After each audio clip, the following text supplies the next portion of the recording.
Pertemuan ini akan kita tutup dengan membahas bagaimana caranya untuk mencharge kapasitor. Di mana ini referensinya kembali Ibu ambil ya dari buku referensi Griffith. Nah, apa yang dimaksud dengan mencharge kapasitor? Jadi seperti yang kita tahu, kalau dalam elektronika itu fungsi kapasitor itu adalah untuk menyimpan muatan listrik dalam bentuk medan listrik. Itulah yang kita sebut sebagai mencharge kapasitor.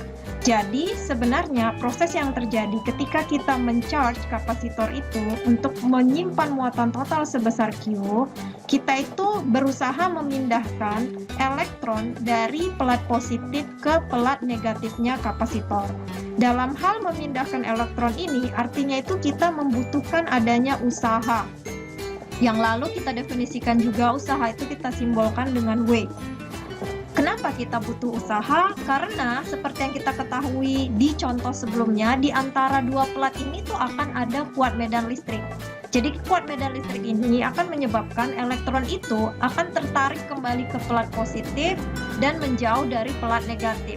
Sedangkan kita berusaha memindahkan atau melakukan hal yang sebaliknya. Di sini kita definisikan dulu berapa usaha yang dibutuhkan untuk mencharge kapasitor sebesar Q totalnya nanti. Misalkan muatan selama proses charging itu tadi itu adalah Q kecil.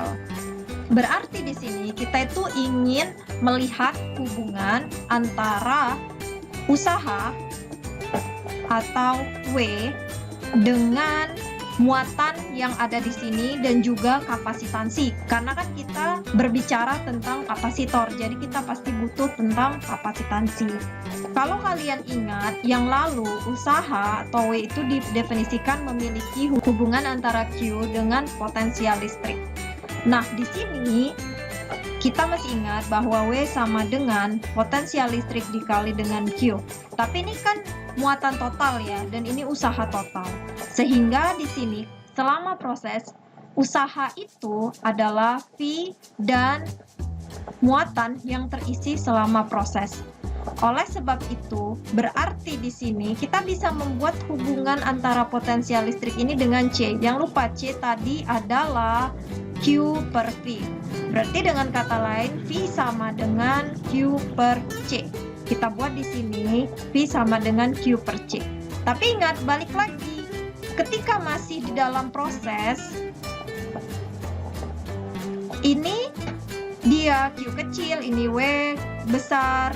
Tetapi masih dalam proses, artinya dalam bentuk diferensial. Berarti ini juga nanti harusnya masih dalam proses, atau ini Q kecil juga. Berarti ini Q per C dQ.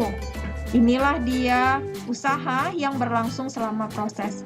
Kalau kita ingin menghasilkan usaha yang terintegrasi secara keseluruhan, artinya ini harus diintegralkan. Begitu juga dengan sisi yang di sini harus diintegralkan. Kalau ini diintegralkan, hasilnya W sama dengan integral dari Q per C dQ.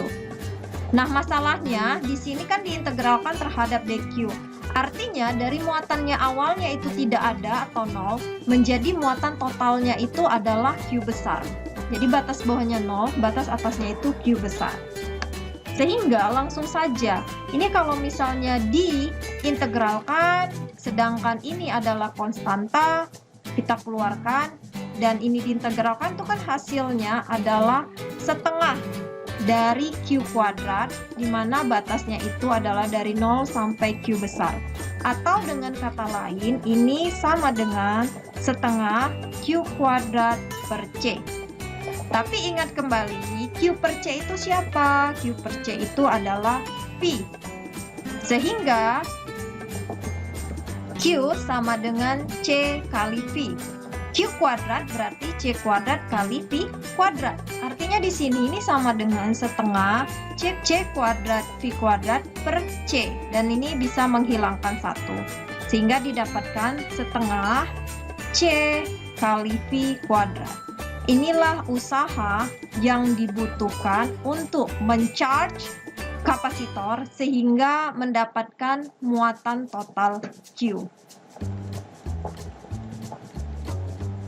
Oke, jadi sampai di sini. Yang berikutnya nanti akan kita lanjutkan mengenai bahan dieelektrik dan juga polarisasi.